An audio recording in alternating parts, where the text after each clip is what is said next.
morning. Morning. How we doing? Good, Harry. Good. You had a lot of guys on this team who are here for the Fresno State game in 2018. Does that help you in a way that they know what the challenge is because they saw how physical they were in that game and how good they I know the teams are very different, but they know what Fresno State's all about. First we've ever talked about it, so but nothing I did 2 years ago has nothing to do with what's going on now. So just turn on the tape, watch a Oregon game, that's all we do.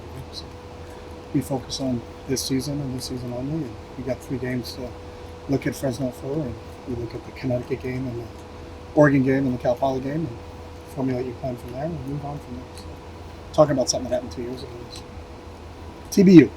True but useless. So we're good on that. Similar to you guys, Fresno State's run defense is pretty potent. Yeah. Do you think you might have an edge with your defense going against a potent your potent offense? We don't think any edge is anything. We prepare for everything that they do schematically and prepare for their personnel. And it starts today. It starts our preparation today. So we never in a meeting saying, hey, we have an edge here or have an edge with this, or that's not kind of how we look at things. It's preparing for their schemes, both offensively, defensively, and special teams wise, and then getting that information to our players so our players have knowledge of that, and then working on our plan starting today. So that's kind of what our approach is. Do you think Sam Morozzo is going to be able to be available this Saturday? We'll see. It's a day-by-day thing that we'll continue to work on progress. Sam's done a nice job progressing and gotten better every day, and we expect more out of him today, but we'll see as the week goes along.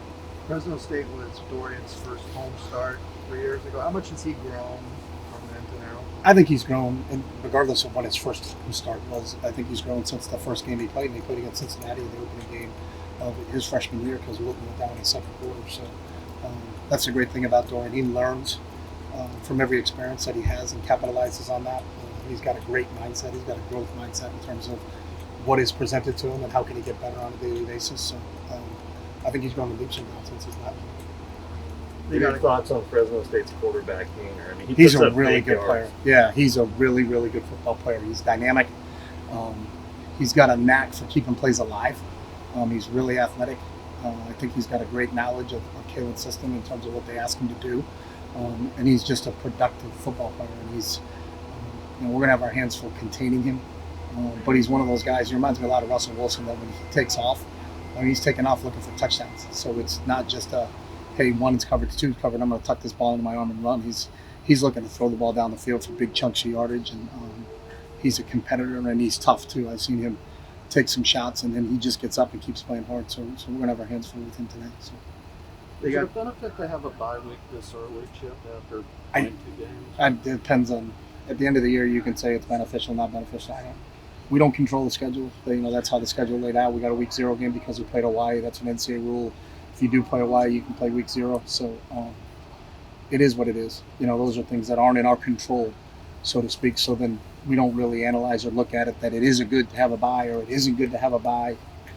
I don't know. We'll see at the end of the year. Was it good? Wasn't it good? I don't really know and haven't spent a lot of time thinking about it, to be honest with you. So. They got a couple of guys from UCLA, I believe. Elijah Gates and Alex Akinbulu. Was he here when you came? He was here in the spring when I first got here. Okay. What are they? They're starters now, so they're big. They're big contributors. What are those guys? Yeah, bring? really good. Alex, a big physical offensive lineman that we're going to have our hands full because he's tough, strong at the front of attack. And Elijah played a lot of football for us in secondary. Love Elijah. He's really done a nice job fitting in there. They got him playing safety there. Does a great job of getting fit in their run fits, but can cover half the field. So I think he can do both things for them. So both those guys, we have a lot of respect for them, and we're going to have our hands full with both of those guys too. What does it say about Fresno State that they lost by 7 to a really good Oregon team, an Oregon team that just went and beat Ohio State? I don't care about who won to what, who did what. The transitive process of this game was close and that game equals that thing. We don't talk about that. Just turn the tape on and see how hard they play and how tough they are. So regardless of they won at Oregon or didn't win at Oregon or whatever that is, it's a really good football team. So we don't sit in our meetings and say, hey, this score was close in this game and then this team went and beat that team, so that means that this team is there. That's way too complicated for us. It's just turn the tape on, prepare for their schemes, and prepare for their players. And last night, UCLA was ranked the #1 public school in the country for the 5th year in a row. Mm-hmm. What does that mean to your players here now and as a recruiting tool moving forward? I think they take a lot of pride in that. This is a very difficult school academically.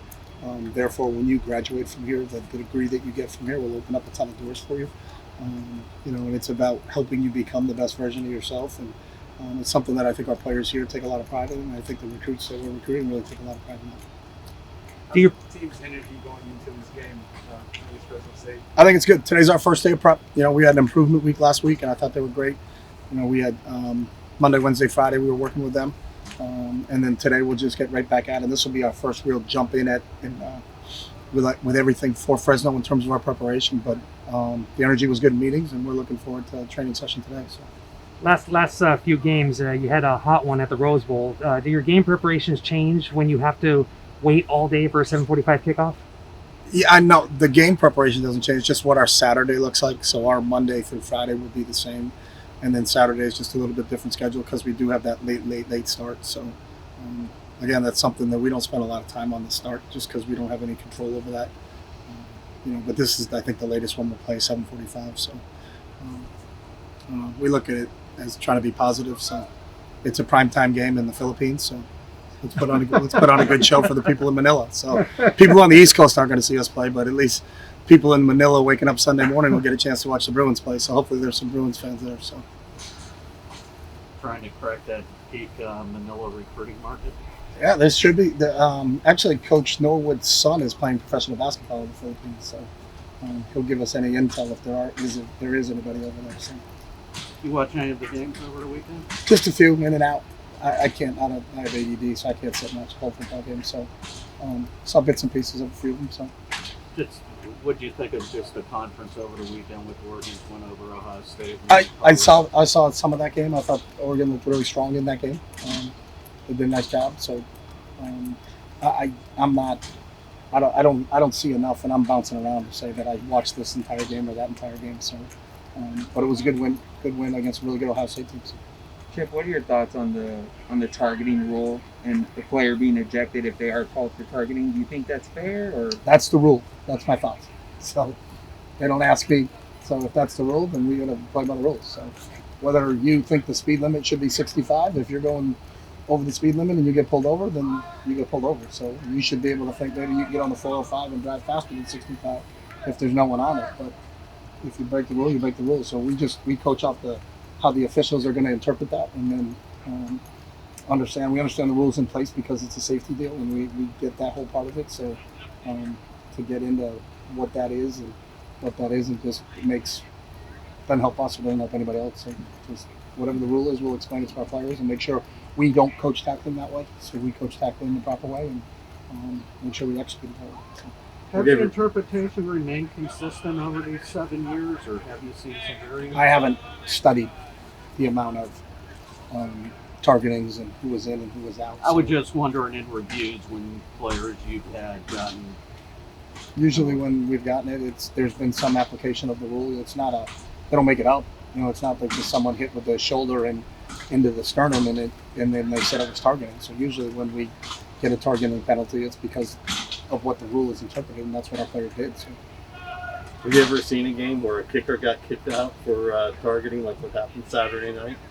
I didn't see USC's kicker got kicked out on the opening play of the game for targeting. He did? Yeah. I didn't see that. So the answer is no, because I didn't see that play either. So. Okay. But was it targeting? Yeah.